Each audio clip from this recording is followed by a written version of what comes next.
Hello, ma'am. I'm Nikita. I welcome you here on the portal of College Dunia under the program of Thoughts of Education. And we have here Dr. Bhavna Mehta, the Dean of Master of Social Work, Maharaja Sayajirao University. I welcome you again, ma'am. I would request you to give your brief introduction. Hello Nikita, thank you for coming down to Faculty of Social Work, Maharaja Sayajirao University of Baroda, a premier institute in the field of social work of the country. I'm Professor Bhavna Mehta, the Dean and Head of the faculty currently. I'm holding this position and this office. I'm with the Faculty of Social Work for past 25 years or so, and basically I'm a professional social worker born and brought up in Mumbai. I did my studies, all my studies there, and came to Baroda after it was a migration due to marriage. And I'm with the university now for more than 3 decades. I joined the Maharaja Sayajirao University of Baroda at its Women's Studies Research Center as its first program officer. And after working there for 6 years in the field of women's studies, gender issues, I joined Faculty of Social Work in 1996. So you can say for 25 years now I'm with the faculty, doing my best to educate young minds related and preparing them in the field of social work, women's issues, human resource management and corporate social responsibility.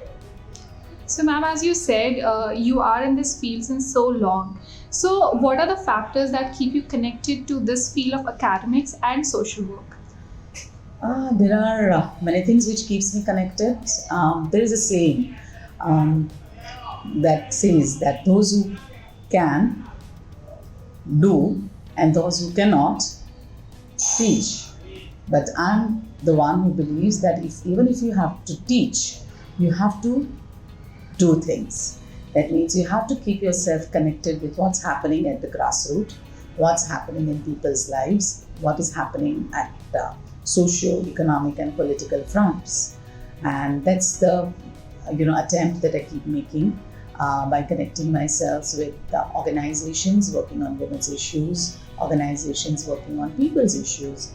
I also move around in the communities, fields, and try to understand what are their issues, what are their challenges, what that is bothering them today, and what we as a faculty of social work can do about it.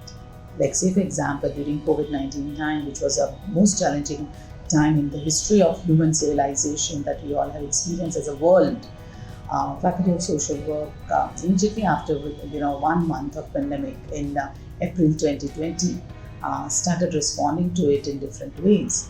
And that as an academician, that was our role, that we started with training program on preparing barefoot counselors, barefoot doctors kind of a scenario where people can help out those who are affected by COVID, or creating awareness on the issue of COVID, which was, we all were grappling to understand. So taking up issues and responding to it as per our understanding, liaisoning with organizations working on it, reading about it, researching about it, and most importantly, working with government on the issues which are on a national agenda and a priorities keeps us connected. So, ma'am, like being a dean at the faculty of a public university, how do you describe your leadership style? Nikita, this is a very challenging question. Wherever you are, it is, and especially when you are in the leadership position, it's always a big challenge.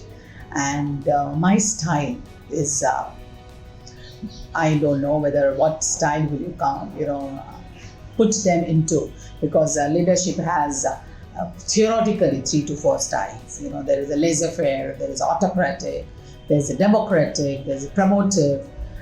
I think I have all the styles. So when it requires, I can be very demanding, and I can be also very pushy. I can be also very aggressive. But at the same time, because we believe in the principle of equality and participation of all, also you can call me a very democratic leader. So it depends from situation to situation that requires you to respond to a situation. So with my colleagues, and with my students, As a dean, if I require to be assertive, I am, and in terms of expectations and in terms of liaisoning with government, with university authorities, you can always say that I'm very cooperative, and we try to align with them and try to respond to whatever is the national agenda, state agenda, and requirement of the university. So, ma'am, with all this, handling the position of a dean as well as the faculty, how do you decide the curriculum and how do you implement it in the faculty? Nikita, the curriculum, as I said again earlier, and I'm repeating, is always, it revolves around three things. One is the national agenda. So earlier times, we had all the 5-year plans, when we got our independence, because our faculty is one of the oldest in the country. Like, we were established in 1949, and we were at that time a very young nation, developing ourselves from, like a free India and a new, as a nation, we were growing. At that time, our agendas were decided by the 5-year plans that was laid down by the country. However, over a period of time, so our curriculum responded to what was required at that particular time in terms of rural development, agrarian society, industrialization. So industrial social work became a very, very important, prominent area where our curriculum responded to. However, as we moved around at that time, and at the time of 70s, when we talked about emergency and the violation of people's human rights and fundamental rights, and Constitution of India, upholding the values and ethos of the Constitution of India, also became one of the agenda which our curriculum had to respond to, because we believe that our cadre of students who pass out from the faculty have to be contributing in the nation's development, and that can happen only if our curriculum prepares them to do so. As we move ahead, anti-poverty alleviation approach of the government, economic development approach of the government, followed by all the United Nations goals and declarations that India was signatory to, like CEDAW, and more related to our ICPD, related to environment, human rights convention, child rights convention, youth and old elderly people issues, all became part of our curriculum agenda.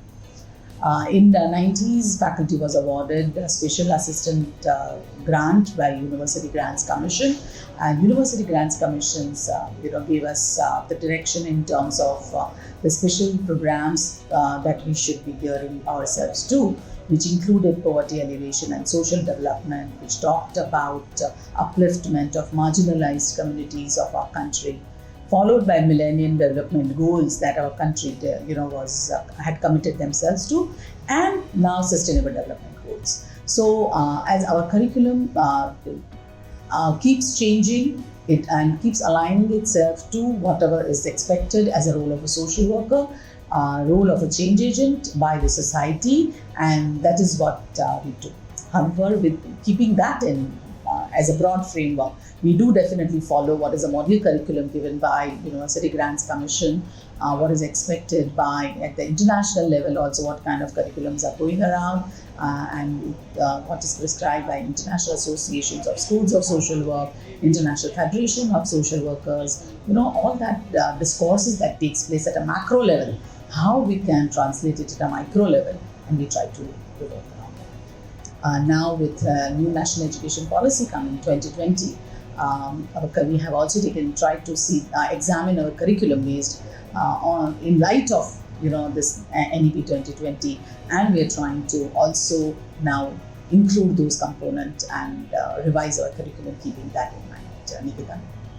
That's great, ma'am. So lastly, I would just like to you to highlight what is the strength of this faculty at Maharaja Sayajirao.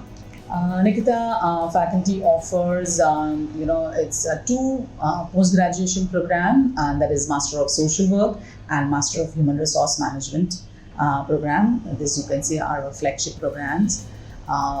We offer undergraduate program as well, which was earlier called a Bachelor of Social Work program, which is a 3-year program after 12th standard. However, keeping National Education Policy 2020's agenda in mind, last year we converted this 3-year program into 5-year integrated program in social work, and so that is the three degree programs. Apart from that, we also offer 2 diploma programs. One is Diploma in Human Resource Management and Diploma in Industrial Relation and Personal Management. These both are postgraduate programs. And we also offer a doctoral program, that is a PhD program in social work. So keeping all this, if you count all this program together, you can say that we have around 550 students in all. That's great, ma'am. That's all. So thank you so much for being a part of Thoughts of Education and College India.